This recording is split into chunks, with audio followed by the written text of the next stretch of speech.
Welcome back, dear students. Today our topic is role of parliament. पिछली video में हमने parliament का पहला रोल पढ़ा था, to select the national government. पहला काम क्या होता है पार्लियामेंट का कि जब भी इलेक्शंस होती है तो किसी पार्टी को क्लियर मेजॉरिटी आ जाती है तो वो गवर्नमेंट बनाती है। तो मैंने आपको बताया था कि इस तरीके से प्राइम मिनिस्टर को चूज़ किया जाता है और बाकी मेंबर ऑफ पार्लियामेंट कैसे चुने जाते हैं। तो इसके बाद आज का जो टॉपिक है वो है to control, guide and inform the government. दूसरा काम जो पार्लियामेंट का होता है वो होता है कंट्रोल करना, गाइड करना और गवर्नमेंट को इन्फॉर्म करना। जब भी पार्लियामेंट स्टार्ट होता है तो ये स्टार्ट होता है क्वेश्चन आवर से। क्वेश्चन आवर क्या होता है? इसमें गवर्नमेंट से क्वेश्चंस किए जाते हैं। क्वेश्चंस कौन करते हैं? जो भी पार्लियामेंट मेंबर्स होते हैं। पहले हम ये देखें पार्लियामेंट और गवर्नमेंट में क्या फ़र्क होता है।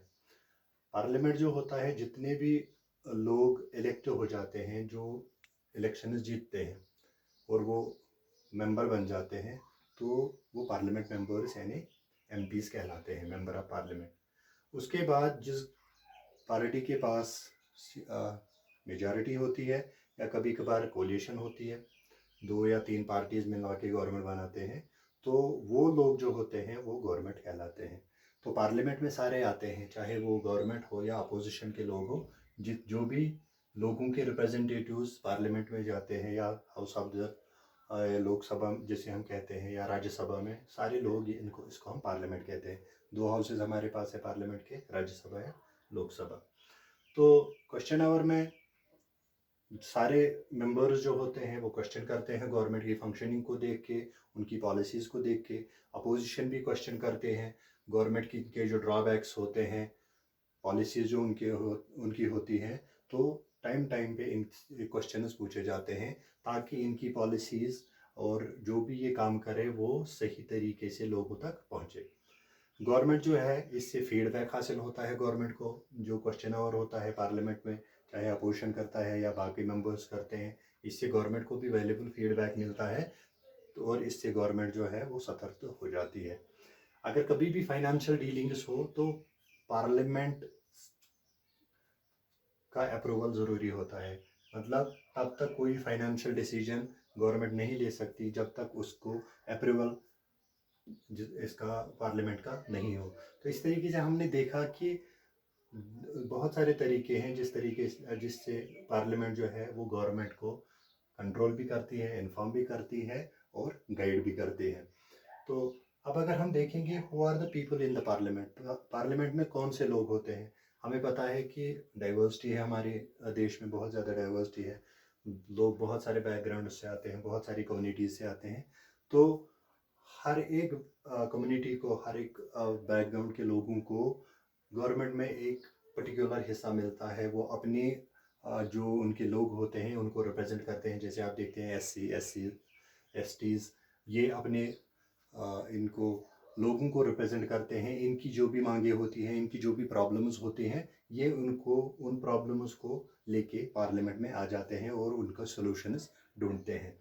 लेकिन क्या होता है कि अभी भी अगर हम देखेंगे, जैसे मैंने पिछली वीडियो में भी आपको कहा था कि डेमोक्रेसी जो है अभी भी ये this is not the best form of the government. It is, we can see better form of the government, not best form of the government. Reason ये है कि अगर हम देखेंगे अभी भी बहुत सारे जो दलित्स है, बैकवर्ड कम्युनिटीज़ है या वुमेन से फॉर एग्जांपल, ये जो है अभी उनको वो अपना जो उस पार्टिसिपेशन है उस तरीके से नहीं मिली। अगर हम देखेंगे आज से 60 साल पहले हमारा जो वुमेन की पार्टिसिपेशन थी दैट वाज ओनली 4%। तो अब ये 10-11% हो गई है। लेकिन जब हम देखते हैं कि अभी भी जो वुमेन पार्टिसिपेशन है वो कम है, क्योंकि हमारे पॉपुलेशन का 50%, ऑलमोस्ट 50% जो है वो वुमेन रिप्रेजेंट करते हैं। लेकिन तब भी जब हम देखते हैं वो उन 50% में से रिप्रेजेंटेशन 11% की है, तो ये बहुत कम है।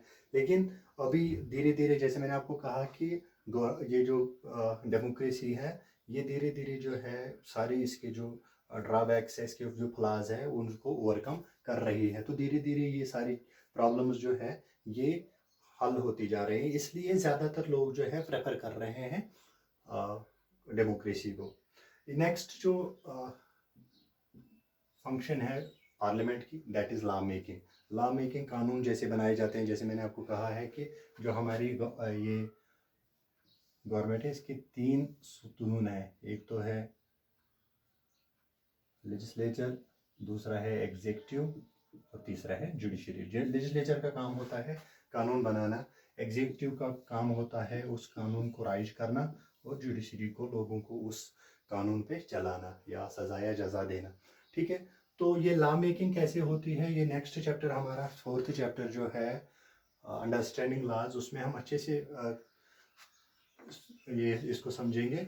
तो लॉ मेकिंग में सिंपली मैं यहाँ पे आपको बता दूं कि एक बिल पेश की जाती है। अगर कोई भी लॉ बनाना होता है तो उसको एज अ बिल पेश किया जाता है इन लोकसभा और राज्यसभा।